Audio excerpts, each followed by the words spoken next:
inspectors are targeting strata manager, the supervision requirements in particular. So Fair Trading are currently conducting a compliance program and looking at New South Wales strata companies. So of the 44 inspections that they conducted during a 1 week period, just recently, 86% or 38 of those agencies were found to be breaching their obligations under the New South Wales property laws. So the New South Wales Property and Stock Agents Act and property and its associated regulation. So they're taking these compliance actions against strata managing agents that don't meet their obligations under the Act.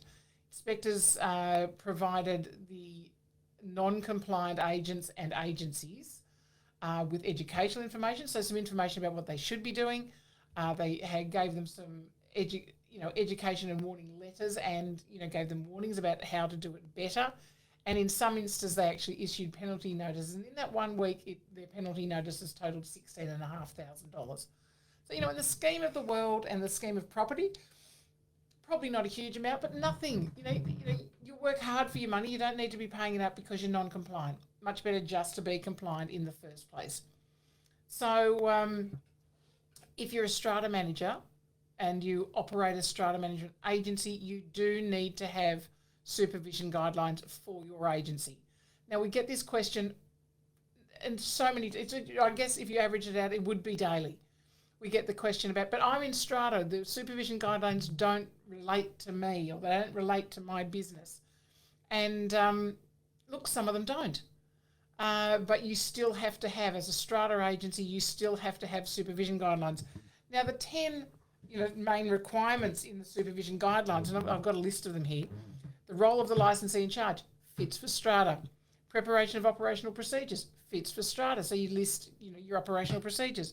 Procedures for operating and managing trust accounts. Well, that depends on how you run. If you run a separate account for each strata plan, then it's not a property services trust account. But that's the type of thing you need to say in your supervision guidelines. So that's how it fits. Obtaining identification from clients for the purposes of fraud prevention. That's for every agent. When entering into an agency agreement, you must obtain identification of the people signing that agency agreement. Every agency agreement. Strata Managing Agency Agreement. Procedures for communication channels with clients. So for strata managers, it's more about, are you dealing directly with just the members of the strata committee within an owners corporation, or are you dealing with different people on different things? Is it a very big strata? Is it a BMC?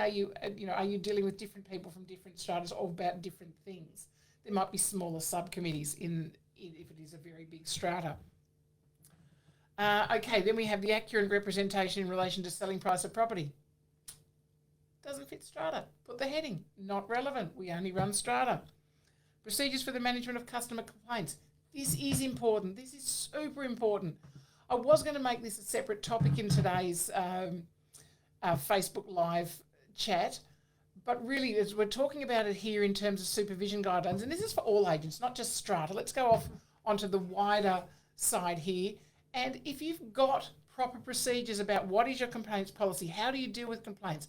I mean, there was I think it's been across social media and across all of the real estate style socials in the last few weeks about an agent who had hundreds of complaints that had gone through to Fair Trading. Now, the deal is, if you have a good complaints procedure and a way of dealing with that and a way of dealing with difficult customers, because we're not always saying that you've done something wrong here to get a complaint. Sometimes there's a complaint just because there's a complaint.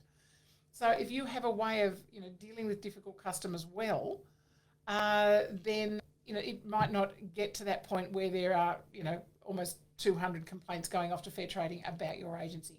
That would be really scary. So that is good enough reason for anyone to have a good complaints procedure and actually make sure that that operates within your agency and that everybody's aware of it within your agency.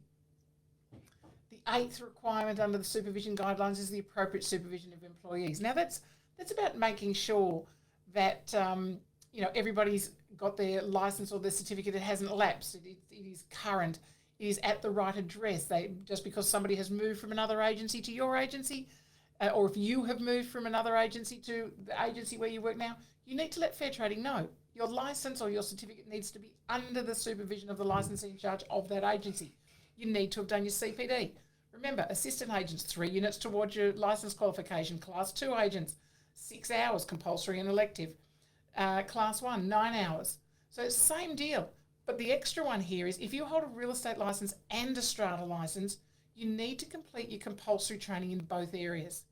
Now, if you're doing that through us, which of course you would be, that means you'll do your compulsory in either one of those areas, in real estate or strata, and there'll be a 1 hour add-on, depending on which one you did, because 2 of our topics overlap with the 2. So it really is, if you're a class 2, strata and real estate, it's 7 hours instead of 6. If you're a class 1, strata and real estate, then it's 10 hours instead of 9. So talk to us about that. We can sort that out for you. Maintaining a gifts and benefits register. Well, strata agents, you've been doing this for longer than real estate agents have, or have been required to. So you should be really good at that, and about what you're disclosing and what maintains that gifts and benefits register. Last one is your appropriate maintenance of agency records. Now, there's a number of sections of the Act, and particularly in the regulation, that state how long and what types of information you need to record. And that needs to be in your supervision guidelines, stating this is what you maintain, this is how you maintain it, and this is where you maintain it. Hopefully you're doing it electronically. So all of that paper and heading it off for storage or whatever, in this day and age, surely you're doing it electronically. So I would encourage people to do that, both from an environmental perspective and from just an ease of storage perspective as well. I think that's really important. So those inspections, so they're your 10 areas. So yes, strata managers, you still need supervision guidelines. Can't get out of this. So the inspections that Fair Trading have conducted in that 1 week, they found 5 licensees in charge were not meeting their supervision obligations, and 4 were actually operating without any supervision guidelines within their office at all. So don't be one of those people that get found out for that. Talk to us, talk to somebody else. Make sure that you have your supervision guidelines up to date. Now, we all refer to them as the supervision guidelines. I think the proper name is the Secretary's guidelines for the proper supervision of the business of a licensee. Now, that's fine. The current edition started in 2020. Look, we've had them for 5-6 years before that, but they were slightly different requirements. And this now they've been tied very much into, they've added things in that previously were just regulatory guidelines. So strata managing agents, like real estate agents, like buyers agents, like stock and station agents, like on-site residential managers, like business agents, they must follow these Secretary's supervision guidelines in order to properly supervise their business. So that includes the steps that they must take to prevent fraud, to prevent misrepresentation on any level. So that's really important. Now, licensees who actually fail to comply could be fined a maximum of 200 penalty points, which is $22,000 for a corporation, or 100 penalty points, which is $11,000 for other businesses or for individuals. So you don't need to be in that category. And as we said, Fair Trading are there. They are doing their investigations. Probably the most important thing I think I talked about in there is, yes, have your supervision guidelines, but have your complaints procedures really detailed, and how you implement those. Make sure that everybody in your agency knows how to deal with customers if and when they are making a complaint. That's enough said about supervision guidelines, and particularly in relation to strata.